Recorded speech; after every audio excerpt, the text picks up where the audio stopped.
नमस्कार, आइए डालते हैं नजर इस वक्त तक की सभी खबरों पर एक एक मिनट में।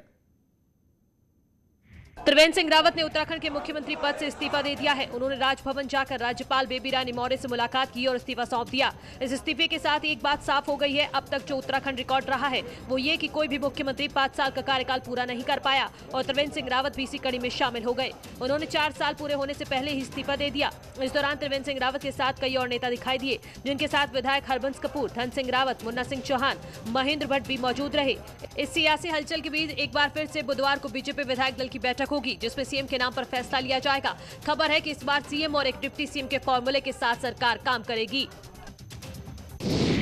त्रिवेंद्र सिंह रावत ने राज्यपाल को इस्तीफा देने के बाद मीडिया से बात की। उन्होंने इस मौके पर जनता का धन्यवाद जताया, साथ ही कहा कि पार्टी ने जो दायित्व दिया उसे निभाने का प्रयास किया।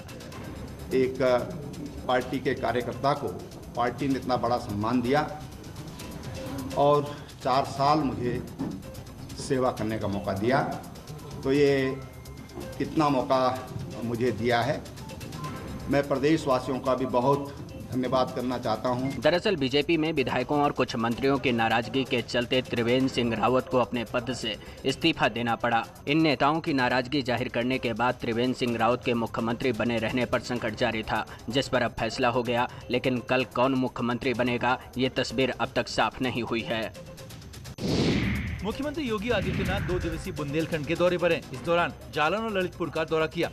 उन्होंने ललितपुर में सबसे पहले 41 परियोजना का लोकार्पण और शिलान्यास किया और गरीबों को भरोसा दिलाया कि सरकार गरीब परिवार के बच्चों की पढ़ाई लिखाई की जिम्मेदारी उठा रही है, उनको चिंता करने की जरूरत नहीं है।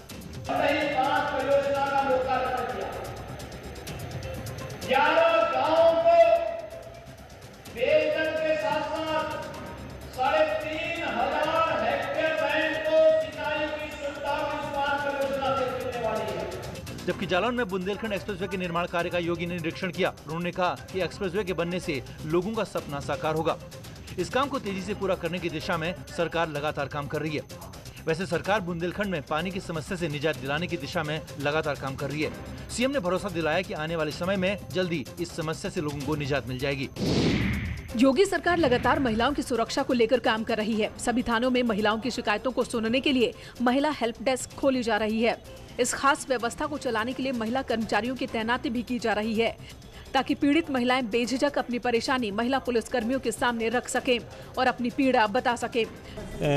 सभी जो जनपद हैं वहाँ पर दूरस्थ जो क्षेत्र है वहाँ के तहसील में और थाने में एक महिला चौकी जो रिपोर्टिंग में चौकी होगी उसका उद्घाटन किया है, क्योंकि उसका उद्देश्य यह था कि जो महिलाएं शहर में, चूँकि महिला थाना एक है और अपनी परेशानियों को लेकर के जाती थी, उनकी सुनवाई नहीं हो पाती थी, उनकी काउंसलिंग नहीं होती थी, तो दूरस्थ जो क्षेत्र हैं उनकी बात वहीं सुनी जाए और उस पर काउंसलिंग की बात, उनमें मुकदमा लिखने की बात, वो सारी चीज़ें महिला के द्वारा की जाए।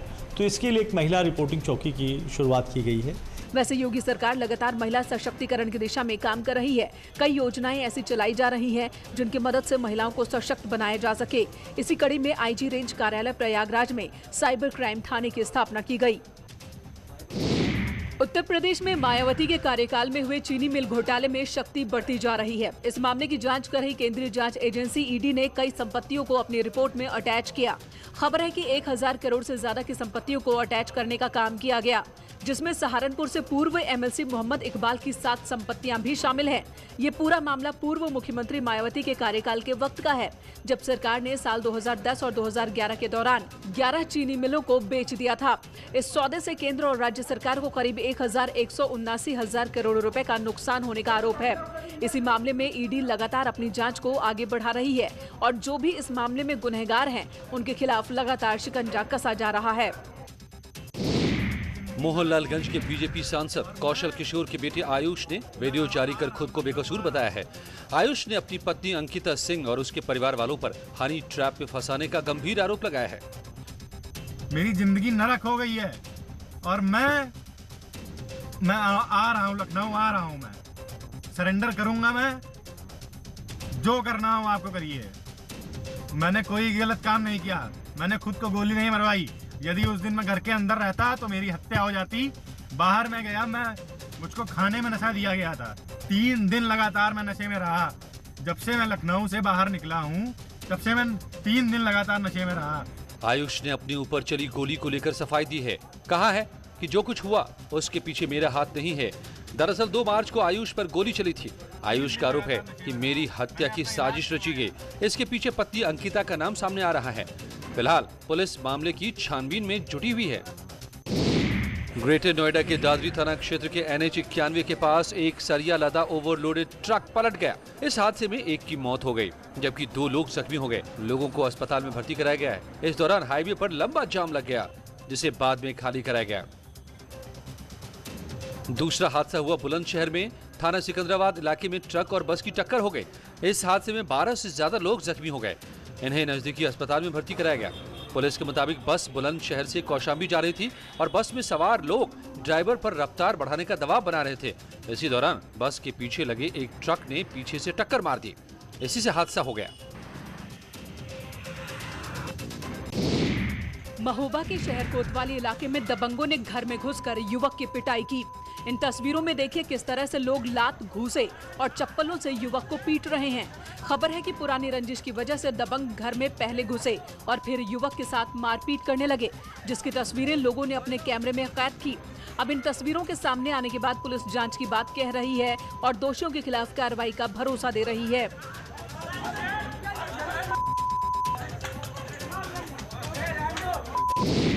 चित्रकूट के शहर कोतवाली क्षेत्र के शंकर बाजार मोहल्ले में हत्या का मामला सामने आया।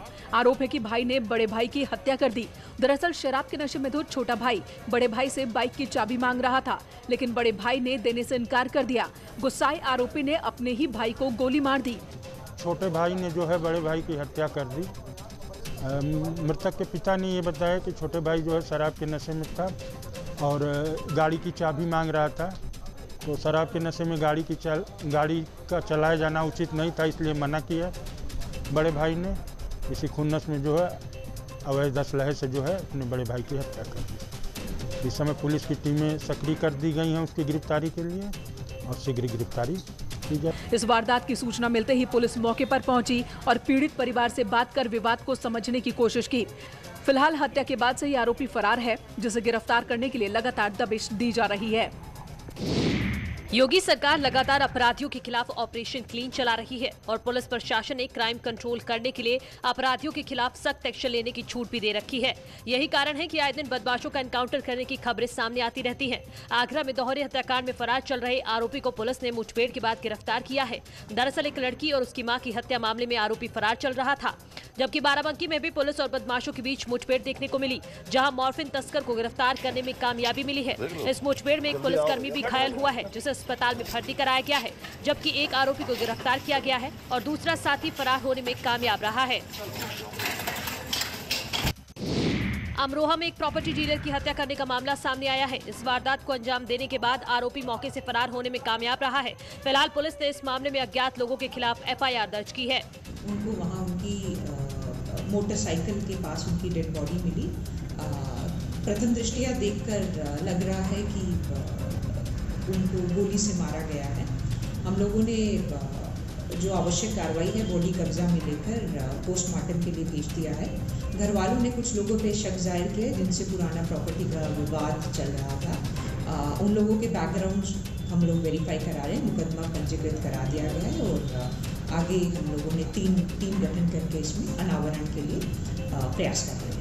हत्या के बाद से लगातार पुलिस सबूतों को जमा करने का काम कर रही है। वो सुराग ढूंढने की कोशिश कर रही है ताकि पता चल सके कि हत्या की स्क्रिप्ट किसने लिखी और इस वारदात को किसने अंजाम दिया। फिलहाल मामले का खुलासा नहीं हो पाया, लेकिन लगातार पुलिस दबिश देने का काम कर रही है। गोरखपुर के हरपुर बुधहट इलाके में लव जिहाद का मामला सामने आया। खबर है कि आरोपी मैनुद्दीन ने कुछ दिन पहले अपना नाम मन्नू बताकर एक हिंदू युवती से मंदिर में शादी की थी। बाद में आरोपी लड़की पर धर्म परिवर्तन का दबाव बनाने लगा, जिससे परेशान पीड़ित लड़की अपने मायके चली गई। इस बीच आरोपी दूसरी शादी करने की तैयारी करने लगा, जिसकी जानकारी लगते ही पीड़िता पुलिस थाने पहुँच गयी। मैनुद्दीन नाम के एक व्यक्ति ने मन्नू यादव बनकर के 1 साल पहले उसके साथ शादी किया और अब उसमें दबाव बना रहा था कि धर्म परिवर्तन करके मेरे साथ निकाल। उसने मना किया तो उसके साथ उसने मारपीटाई की थी। इस काम में उसके मेरे भाई रहमान ने भी साथ दिया था। पुलिस ने तत्काल उसकी तहरीर पर अभियोग दर्ज किया और मैनुद्दीन को गिरफ्तार करके कल माननीय न्यायालय के समक्ष प्रस्तुत किया गया था। आज दूसरे सह-अभियुक्त रहमान की भी गिरफ्तारी हो गई है और आरोपी की करतूतों को पुलिस के सामने रख दिया। फिलहाल पुलिस इस मामले में पीड़िता की शिकायत के बाद कार्रवाई में जुटी है। पुलिस ने आरोपी के ममेरे भाई को गिरफ्तार किया, जबकि मुख्य आरोपी की तलाश जारी है।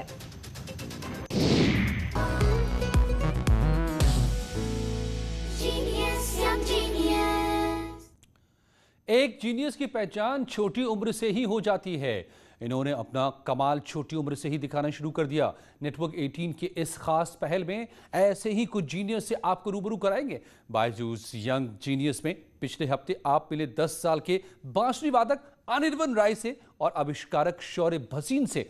इनका उत्साह बढ़ाया शान और सोनम वांगचुक ने। आइए देखते हैं इसी की एक झलक।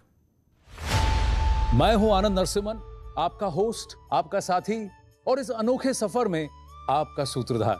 आइए मिलते हैं बंगाल के उत्तरपाड़ा से सुपर टैलेंटेड अनिर्बान रॉय से।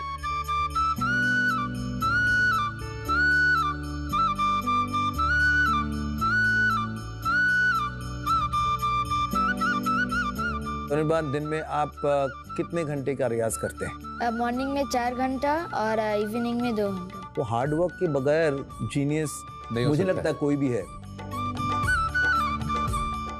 ভুলবি কি রে হায় ও সেই চোখের দেখা প্রাণের কথা সে কি ভোলা যায়।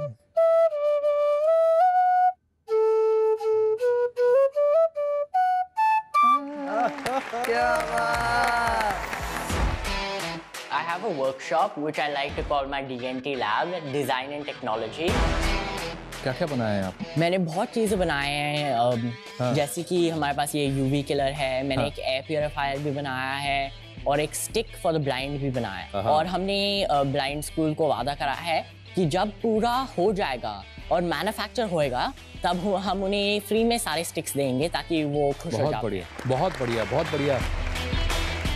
मुझे तो गर्व है शौर्य पर, क्योंकि इतने छोटे उम्र में ये औरों का हित सोचते हुए इनोवेट कर रहे हैं। बहुजन हिताय बहुजन सुखाय। So great Shaurya, I am so proud of you for that. Thank you sir.